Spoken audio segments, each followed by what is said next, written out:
प्रवीण जैन जी वो आए नहीं। अच्छा, पर मेरे मामा जी भरतराम जैन जी और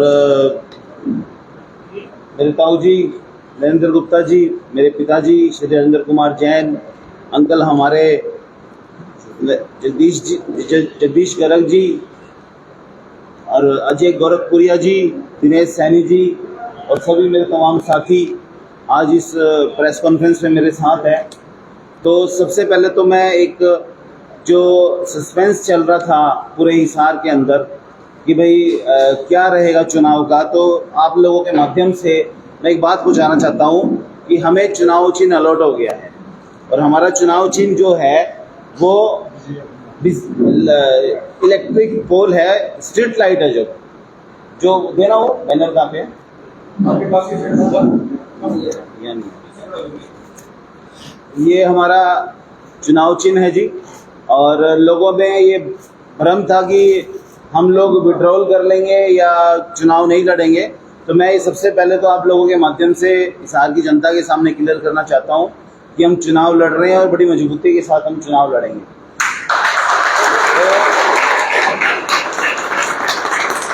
और दूसरा मैं ये बताना चाहता हूँ आप लोगों को कि जिस तरीके से हिसार की राजनीति जिस तरफ जा रही है उसमें अब जो युवा साथी है, हमारे युवा पीढ़ी है, वो उसमें बदलाव चाहता है।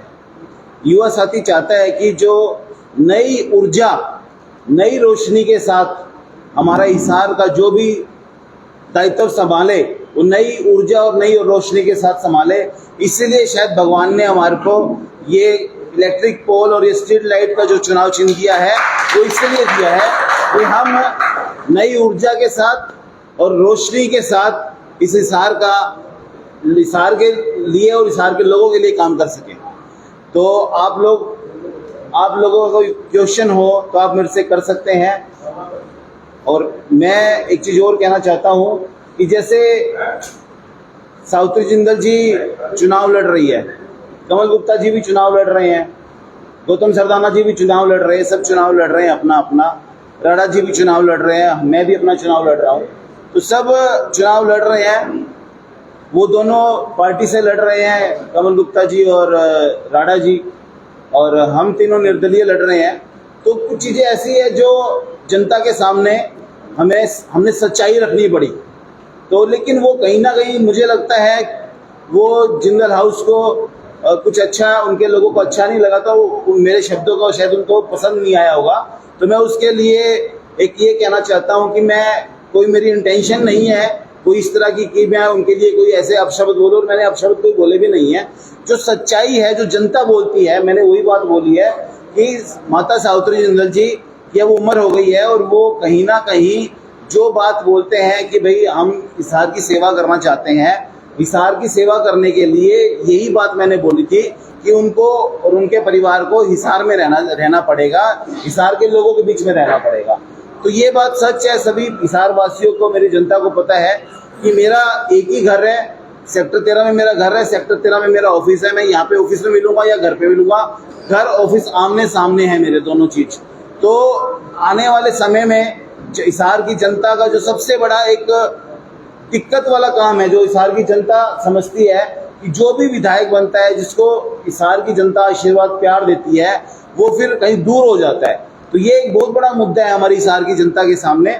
और मैं इसी मुद्दे के ऊपर ये बात कहना चाहता हूँ कि हमारे कोई बहुत बड़े मुद्दे या बहुत बड़े सपने नहीं दिखा के हम बात कर रहे, चुनाव में जा रहे। हम सिर्फ यही मुद्दे है कि हम 24 घंटे जनता के बीच में रहेंगे और 24 घंटे हम जनता की समस्याओं को सुन के उसका हल करने का पूरा प्रयास करेंगे। अगर समस्याओं को सुनेंगे नहीं, जानेंगे नहीं, तो उनका हल कैसे करेंगे? आप उनके बीच में होंगे नहीं, आपके बीच में कोई पीए होगा, आपके बीच में कोई बिचौलिया होगा, तो बहुत सारी चीजें हैं जो अपनी बात कुछ कहता है आदमी और आगे कुछ और जाती है। तो मेरे पास कोई ऐसा कोई सिस्टम नहीं है, ना मेरा कोई घर है, ना कोई मेरा महल है। मैं सिंपल आप लोगों के बीच में से, हिसार की जनता में से एक उन्हीं का भाई, उन्हीं का बच्चा चुनाव लड़ रहा हूँ और मेरा चुनाव चिन्ह आज आ गया है। और मैं एक प्रार्थना और करूंगा आप लोगों के माध्यम से। मेरे ऊपर जिंदल परिवार ने जितना प्रेशर पिछले 4 दिनों में बनाया है, मैं उनसे हाथ जोड़ के इस बात की प्रार्थना करता हूं कि मेरे पे और प्रेशर ना डाले। क्योंकि मैं और मेरे साथी भी पहले 2-3 बारी माता जी से आशीर्वाद लेने गए हैं हम सब लोग कि आप, और मेरे एक बारी फिर मेरे पिताजी भी मेरे साथ गए हैं, और हमने उनको नॉमिनेशन से पहले ये बात बोली थी कि भाई आप अगर चुनाव लड़ते हो तो हम चुनाव नहीं लड़ेंगे, लेकिन उन्होंने हमें कोई जवाब नहीं दिया। 9 तारीख को भी नहीं दिया, 10 तारीख को भी नहीं दिया, 11 तारीख को भी कोई हमारे को जवाब नहीं दिया। 12 तारीख को उन्होंने हमारे से बिना पूछे अपना नॉमिनेशन कर दिया। और हमारी ये बात हो रखी थी हमारे सब साथियों की, मेरे पिताजी की, कि अगर आज भी सावित्री जिंदल जी मेरे को 12 तारीख को अपने नॉमिनेशन में साथ ले जाती है तो मैं सावित्री जिंदल जी का समर्थन करूंगा। लेकिन उन्होंने 12 तारीख को भी मुझे याद करने की कोशिश नहीं समझी। अब जब हम इतना आगे चुनाव आ गए हैं, इतने मेरे साथी, मेरे रिश्तेदार, मेरे सभी हिसार की जनता का जो मुझे प्यार मिल रहा है, हम चुनाव में इतने आगे आ गए हैं कि अब हमारी भी एक आत्म सम्मान है, हमारा भी, हमारे लोगों का, हमारे साथियों का, हमारे रिश्तेदारों का, सबका एक आत्म सम्मान है। और हिसार की जनता भी यही कहती है कि माता जी को अब तरुण को आशीर्वाद देना चाहिए और तरुण जैन को ही आगे बढ़ाना चाहिए। मैं उनसे भी यही प्रार्थना करता हूं कि मैं भी उन्हीं का बच्चा हूं और मुझे आशीर्वाद दे और आगे बढ़ के मेरे आशीर्वाद दे। जो ओम प्रकाश जिंदल जी बाबूजी के जो सपने हैं, हम उनको पूरा करने का भरसक प्रयास करेंगे, क्योंकि सावित्री जिंदल जी 10 साल मंत्री रही, 10 साल कमल गुप्ता जी मंत्री रहे। आप अगर बात करें अर्बन स्टेट की तो 20 साल पहले भी अर्बन स्टेट में बारिशों के टाइम में उतना ही पानी भरता था जितना आज भरता है। क्लोथ मार्केट के पास भी आज उतना ही पानी 20 साल पहले भरता था जितना आज भरता है। फुआरा चौक पे भी आज उतना ही पानी भरता है जितना 20 साल पहले भरता था। आज भी उतना ही गंदगी के ढेर शहर में जितना 20 साल पहले थे। आज भी वही समस्याएं हैं सीवरेज की, पानी की, जो 20 साल पहले थी। तो 10-10 साल जो मंत्री अपना कार्यकाल पूरा कर चुका हो और अब वो ये बात करता हो कि मैं हिसार की दशा बदल दूंगा, हिसार की सेवा करूंगा, तो मैं समझता हूं कि ये बेईमानी बातें हैं, झूठी बातें हैं। ये सिर्फ जनता को मूर्ख बनाने की बातें हैं। मैं जो समझता हूं, मैं ये कह रहा हूं, मैं टेक्निकल तरीके से अगर जनता का आशीर्वाद रहा, 5 साल के अंदर अंदर हिसार की दशा दिशा और हिसार के जो हालात है वो बदल के दिखाऊंगा। क्योंकि मैं उस टीम के साथ काम करूंगा, इंजीनियरों की टीमों के साथ काम करूंगा, टेक्निकल लोगों के साथ काम करूंगा, जो आर्किटेक्ट है उन लोगों के साथ काम करूंगा, जो हिसार के ड्राइंग बना के, मास्टर प्लान बना के, जो प्लानिंग के साथ काम करे, जो उसको ये समझे कि 25 साल तक हमें किस तरीके से हिसार को आगे लेके जाना है। आज कोई काम करे तो उसका 25, 30, 40 साल तक फायदा जनता को मिलता रहे। तो मैं इन्हीं शब्दों के साथ आप लोगों के सामने आज अपनी बात रखने आया था। और आप सब लोगों ने जो प्यार आशीर्वाद दिया, हिसार की जनता जिस तरीके से हम डोर टू डोर जा रहे हैं, हमारे को जितना समर्थन मिल रहा है, उस हिसाब से मुझे लगता है कहीं ना कहीं दूसरे लोगों में इस बात की खलबली है कि इनकी जो टीम है पूरी युवा टीम है और वो पूरी मेहनत के साथ काम कर रहे हैं। हमने जिस दिन नॉमिनेशन किया था, नॉमिनेशन से अगले दिन ही हमने डोर टू डोर जाना शुरू कर दिया था। हम लोगों के बीच में जा रहे हैं, लोगों से बातचीत कर रहे हैं, लोगों के दुख दर्द समझ रहे हैं। और जब 5 तारीख को लोगों का आशीर्वाद मिलेगा और उसका रिजल्ट जब 8 अक्टूबर को आएगा, तो 9 अक्टूबर से हम अपनी पूरी टीम के साथ, पूरी टेक्निकल टीम के साथ जनता के बीच में होंगे। ना कि हम कहीं दिल्ली अपने महल में या बॉम्बे अपने महल में या किसी हेलीकॉप्टर में, हवाई जहाज में, इस तरह की कोई हमारी मंशा नहीं है, सोच नहीं है, और ना इस तरह का हमारा कोई बिजनेस है, ना हम इस तरह के लोग हैं। हम सिर्फ और सिर्फ पिछले, मैं 15 साल से राजनीति कर रहा हूँ। 15 साल से मैंने माता सावित्री जिंदल जी को बोला था, आपने बहुत टाइम राजनीति कर ली, बहुत चीजें कर ली, आपके पास बहुत धन है, आप एशिया की सबसे अमीर लेडी हैं, तो आप चाहें तो वैसे भी बाहर रह के भी बहुत सेवा कर सकते हैं हिसार के लोगों की।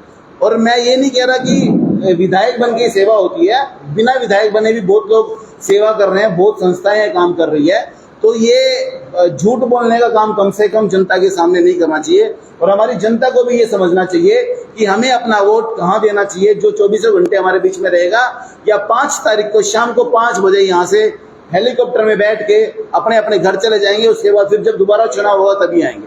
ये बात जनता ने डिसाइड करनी है। तरुण जी, किस तरीके का प्रेशर सावित्री जिंदल की तरफ से आपके ऊपर बनाया जा रहा है? क्या नामांकन वापस लेने का, किस तरीके का? देखिए, बिल्कुल सामाजिक ताना बाना एक सिस्टम होता है हमारे समाज के अंदर, ये सबको पता है। तो सामाजिक ताना बाना कहीं ना कहीं हम एक दूसरे से जुड़े हुए हैं। मैं भी जिंदल हाउस से जुड़ा हुआ हूँ, कोई ऐसी बात नहीं है। हमारे रिश्तेदार और सब है, तो कहीं ना कहीं सबका पिछले 3-4 दिनों से एक प्रेशर है कि भाई तरुण, आपके आगे भविष्य की बहुत राजनीति है आप माता जी को चुनाव क्या समर्थन दे। तो मैंने भी एक ही बात बोली थी, मैं माता जी को चुनाव से पहले 4 बारी समर्थन खुद देने गया था। उन्होंने एक बार भी मुझे चुनाव नॉमिनेशन वाले दिन याद नहीं किया, बुलाया नहीं। अगर वो बुलाती, मेरी सारी टीम, मेरे पापा, मेरे रिश्तेदार सब बैठे हैं यहाँ पर, ये इस बात का गवाह है कि हमने पहले से सोच रखा था अगर 12 तारीख को वो चुनाव का पर्चा भरती है तो हम उनके, अगर वो बुलाएंगे तो हम साथ जाएंगे। इससे पहले आपकी कभी बात हुई है कि सावित्री जिंदल आपको सपोर्ट करेंगी इलेक्शन में? कई बारी बात हुई है, एक बार बात नहीं हुई है। जब 10 तारीख को नॉमिनेशन किया मैंने, उससे पहले कई बार बात हुई है और 9 तारीख को सुबह 9 बजे भी मैं उनसे मिल के आया हूँ। नॉमिनेशन करने से पहले भी मैंने ये बात उनके सामने रखी है। तभी जबान में एक बात सुनने को मिलती है कि जो सावित्री जिंदल है वो बीजेपी की बी टीम के तौर पर चुनाव लड़ रही है। आप इस बात से कितना इत्तेफाक? देखिए, ये बात कितना सच है कितना झूठ है, मैं इस बात को बिल्कुल ऑथेंटिक तरीके से नहीं आपके सामने रख सकता, लेकिन कहीं ना कहीं ये बात सच है कि कमल गुप्ता जी की जमानत जब्त हो रही है, तो बीजेपी का ये बी प्लान हो सकता है। अब आप किससे मुकाबला करेंगे? मैं, मेरे साथ हिसार में जनता का प्यार है, जनता का आशीर्वाद है, बड़ों का आशीर्वाद है, मेरे युवा साथियों की टीम मेरे साथ है, मैं किसी के साथ मेरा मुकाबला नहीं समझता। तो बीइंग इंडिपेंडेंट कैंडिडेट कितना डिफिकल्ट होगा आपके लिए इलेक्शन जीत पाना, क्योंकि बड़ा घराना जिंदल परिवार आपके सामने है। देखिए, वो धनाढ्य परिवार है, इसमें कोई शक नहीं है। आप जो बात बोल रहे हैं बिल्कुल सही बोल रहे हैं। वो सारे हथकंडे अपनाएंगे, मुझे मालूम है इस बात का। और चुनाव आयोग भी हमारे साथ कहीं ना कहीं पार्शलिटी कर रहा है। हमारी सारी परमिशन हमारे को पहले दे दी गई थी होल्डिंग लगाने की, 4 घंटे बाद हमारी सारी परमिशन कैंसिल कर दी गई। आज तक हमारी कुछ परमिशन है जो उन्होंने नहीं दी है। तो कहीं ना कहीं कुछ चीज़ें ऐसी हो रही है और हमने बहुत बारी कोशिश करी है कि चुनाव आयोग अपना जो काम है निष्पक्ष करे, लेकिन मुझे नहीं लगता कहीं ना कहीं हमारे साथ पार्शलिटी होती है। ये पोस्टर लगना और करवाना, ये तो फिर आपके बीजेपी में तब भी आपके साथ चलता है। बिल्कुल, ये मुझे लगता है मेरी किस्मत में लिखा हुआ है कि मैं पोस्टर, फटा पोस्टर और निकला हीरो, जो एक फिल्म आई थी, तो मेरे साथ भी वही बन रहा है। मेरे पोस्टर उतरते हैं और मैं पोस्टर लगने से ज्यादा उतरने में ज्यादा फेमस होता हूँ। जैसा सावित्री जिंदल का आपने बताया, उनका लगातार प्रेशर आप पर है, क्या सावित्री जिंदल के अलावा भी किसी कैंडिडेट ने अपना मौका हो या पर्चा वापस करने की जैसा आपका प्रयास है? देखिए, पर्चा वापस करने का जो प्रेशर है वो सिर्फ और सिर्फ हमारे ऊपर पिछले 4 दिनों से जिंदल हाउस का ही है और किसी का नहीं है। लेकिन हाँ, समर्थन के लिए मेरे पास आया है किसी का फोन, लेकिन मैंने सबको यही कहा है कि हम अपना चुनाव लड़ रहे हैं, आप अपना चुनाव लड़िए। आप भी कुछ दिन पहले तक बीजेपी में थे, जिस तरीके से जो बीजेपी के सांसद हैं, उनकी माता बीजेपी की प्राथमिक मेंबर है, बावजूद उसके चुनाव लड़ी है। आप बीच में आप इस्तीफा देकर चुनाव लड़े जी, क्या प्राथमिकता मांगे? नहीं, ये जनता के साथ धोखा है। देखिए, मैं तो खुद इस बात को बोल रहा हूँ, पार्टी के साथ धोखा है। एक ही परिवार में माँ बेटा, नवीन जिंदल जी भारतीय जनता पार्टी के सदस्य भी है और पार्लियामेंट मेंबर भी है, और वो वहां पर कुरुक्षेत्र में तो वोट मांगते हैं भारतीय जनता पार्टी के लिए। अब वो यहाँ पर आकर के कमल गुप्ता के लिए वोट मांगेंगे, मैंने यही बात रखी थी सबके सामने, और मैंने कोई लोकतंत्र के विपरीत कोई बात नहीं रखी, या जो जनता का जो भाव है उसके खिलाफ कोई बात नहीं रखी। मैडम, हमारी रणनीति यही है, हम लोगों से अपना समर्थन मांगेंगे, अपील करेंगे। सिंपल रणनीति हमारी, हमारे कोई ऐसी हिडन एजेंडे हमारे कोई नहीं है कि हम कहें कुछ और करें कुछ।